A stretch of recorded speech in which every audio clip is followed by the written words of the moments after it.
Seguindo aqui com o nosso estudo de Gênesis, a gente vai passar por uma história que é uma das histórias mais marcantes do livro e uma das histórias apesar mais absurdas. Como Deus manda Avraham Avinu sacrificar seu próprio filho Yitzhak?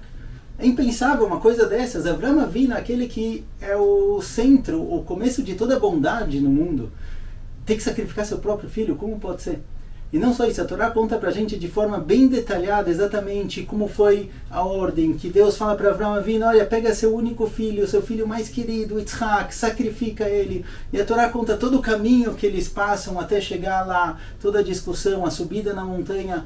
Como pode ser que uma história dessas aparece na Torá? É verdade que no fim não aconteceu. No fim Deus falou para Avraham Avinu, olha, não, pode parar. Na hora que Avraham Avinu estava com a faca pronto para cortar, Deus falou, parou, corta.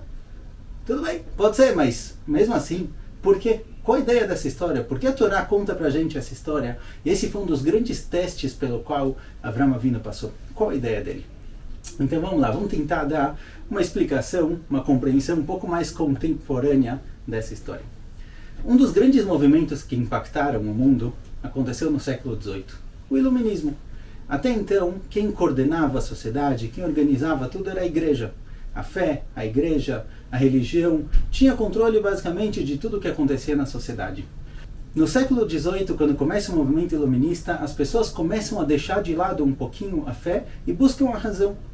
E eles começam a se perguntar quem pode realmente criar uma sociedade positiva, uma sociedade que evolui e avança, a fé ou a razão? E o movimento iluminista tem certeza absoluta de que a razão é acima de tudo. A razão, o racional, a compreensão, a filosofia, ela pode organizar, ela pode resolver todos os problemas. E esse movimento causa um impacto muito, muito grande no mundo. Provavelmente dos movimentos causaram dos maiores impactos na nossa história. A partir daí a religião começa a ser deixada de lado, tanto eles perdem o centro, o controle sobre tudo, quanto as pessoas no dia a dia acabam deixando a religião de lado. A história de Avraham Avinu, a priori, é justamente essa. Avraham Avinu, por um lado, ele tem o amor pelo próprio filho, óbvio, como todo pai. Ele é aquele que traz a bondade, ele fala sobre a bondade no mundo. A gente viu que ele rezou mesmo pelas pessoas de Sodoma e Gomorra, as piores pessoas que tinham, a pior sociedade. Avraham Avinu reza por eles, quer o bem deles. Avraham Avinu é o pilar da bondade no mundo. Essa é a razão dele de vida. Por outro lado, Deus fala para ele, sacrifica o seu filho. E agora? Razão ou fé? Qual caminho Avraham Avinu vai seguir? Será que ele vai seguir o caminho da razão? É meu filho, não posso fazer isso com ele? Ou ele vai seguir o caminho da fé, no qual Deus falou, é isso que ele vai fazer. E Avraham Avinu, ele segue aqui o caminho da fé, ele nos ensina que a fé é muito mais forte do que a razão. Não que a razão seja errada, a razão é correta, a razão é compreensível, mas a fé está acima disso. Esse teste, ele era particularmente difícil para Avraham Avinu. Não só porque era filho dele, óbvio, todo mundo gosta do seu filho, ninguém nunca pensaria em fazer uma coisa dessas com o filho.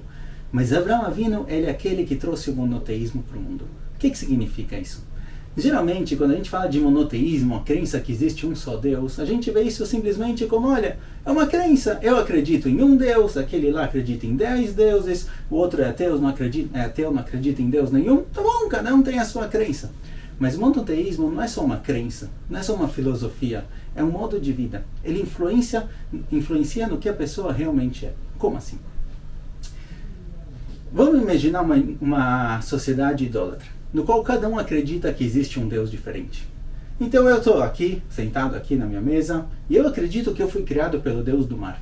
Aquele ali do meu lado acredita que foi criado pelo Deus da guerra. O terceiro que está na mesa acredita que foi criado pelo Deus do vento. Cada um veio de um lugar diferente. Cada um tem o seu Deus, a sua fonte de vida. Nós três não temos nada em comum. A humanidade, em nenhum momento, em nenhum sentido, ela é essencialmente unida. Cada um foi criado por um Deus diferente. O que eu tenho a ver com você? Não sou seu amigo, não sou seu parente, a gente não tem a mesma fonte de vida. Sendo assim, por que eu me preocuparia com você?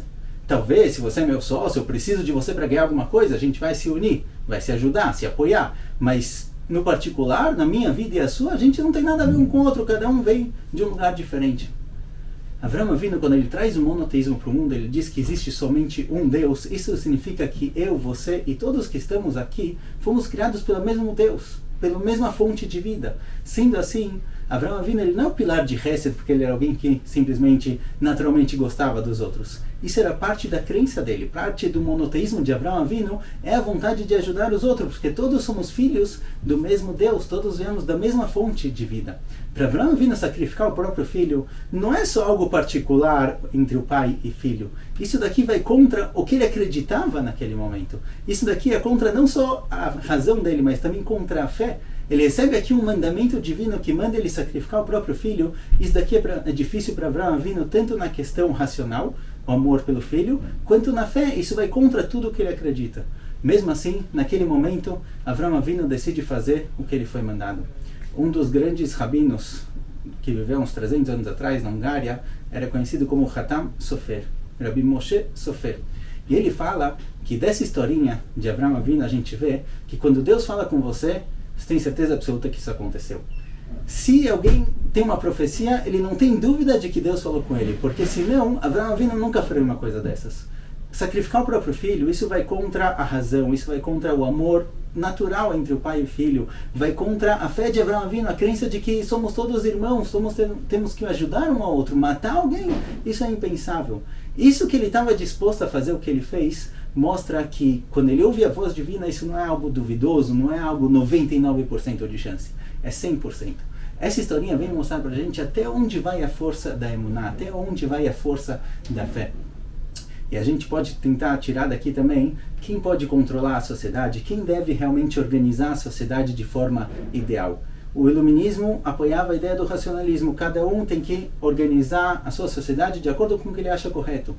Isso é bom, muitas vezes funciona, mas e a preocupação de um com o outro? Será que a sociedade ela vai ser somente capitalista, no qual cada um pensa em si mesmo? Será que eu vou me preocupar comigo mesmo e o outro é só alguém que eu ajudo quando eu preciso de ajuda? Quando ele vai servir para mim para alguma coisa? Avraham Avinu, nessa história de Akedat Yitzhak, o sacrifício de Yitzhak, nos ensina que a fé está acima da religião. O monoteísmo de Avraham Avinu nos ensina que a humanidade inteira ela é essencialmente unida, toda ela veio da mesma fonte, do mesmo lugar, e com isso a gente pode realmente criar uma sociedade ideal, uma sociedade que se apoia e se ama. Em breve continuamos nosso livro.